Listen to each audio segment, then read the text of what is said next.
പ്രേക്ഷകരെ പകയുടെ തീനാളമായി ജ്വലിച്ച നമ്മുടെ സുമിത്ര, കൂടെ പൂജയും. അതേ പ്രേക്ഷകരെ നമ്മുടെ രഞ്ജിതയുടെ രഞ്ജിത കമ്പനിയിൽ കയറി വലിയ ആളൊക്കെ ആയിട്ട് ഫയലൊക്കെ സൈൻ ചെയ്യാൻ പോകുമായിരുന്നു. അപ്പോഴാണ് നമ്മുടെ പൂജയും ഒരു വക്കീലും പോലീസൊക്കെ നമ്മുടെ സുമിത്രയൊക്കെ വരുന്നുണ്ട്.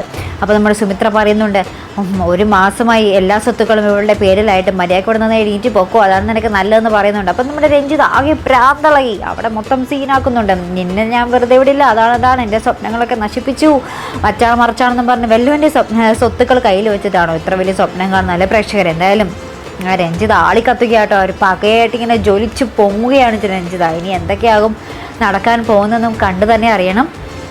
അപ്പുറത്ത് നമ്മുടെ പ്രതീഷും നമ്മുടെ സ്വരമോൾ ഇങ്ങനെ കൂടുതൽ അടുത്തുകൊണ്ടിരിക്കുകയായിട്ട് നമ്മുടെ സ്വരമോളെ ക്ലാസ്സിൽ കൊണ്ടുവിടുന്നതും വിളിച്ചുകൊണ്ട് വരുന്നതും ഒക്കെ നമ്മുടെ പ്രതീക്ഷയാണ്. അപ്പോൾ പ്രതീക്ഷ ഇങ്ങനെ പോകുമ്പോഴേ ഐസ്ക്രീമൊക്കെ മേടിച്ചു കൊടുത്ത് ഇങ്ങനെ സ്വരമോളോട് പറയുന്നുണ്ട്, ഇനി മോളെ എന്നും കൊണ്ടുവിടുന്നത് ഞാനായിരിക്കും എന്നൊക്കെ പറയുന്നുണ്ട് കേട്ടോ. അപ്പോൾ സ്വരമോളും പ്രതീക്ഷയും അച്ഛനും മോളും അങ്ങനെ സെറ്റായി അല്ലേ പ്രേക്ഷകരെ?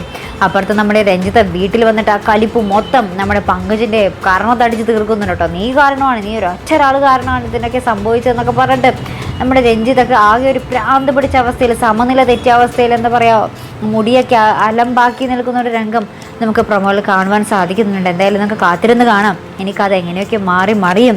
നമ്മുടെ രോഹിത്തിൻ്റെ വരവ് കൂടി, രോഹിത്ത് വരുമ്പോൾ നമ്മുടെ രഞ്ജിത രോഹിത്തിനെ വകവരുത്താൻ എങ്ങനെയും ശ്രമിക്കും, രോഹിത്തിൻ്റെ ഒരു സ്വത്തുക്കളൊക്കെ അടിച്ചെടുക്കാൻ വേണ്ടി. ഇനി നമ്മുടെ പൂജയെ വകവരുത്താൻ ശ്രമിക്കും, സുമിത്രയെ വകവരുത്താൻ ശ്രമിക്കും. അവർക്കാകെ സ്വത്ത് മാത്രം മതി.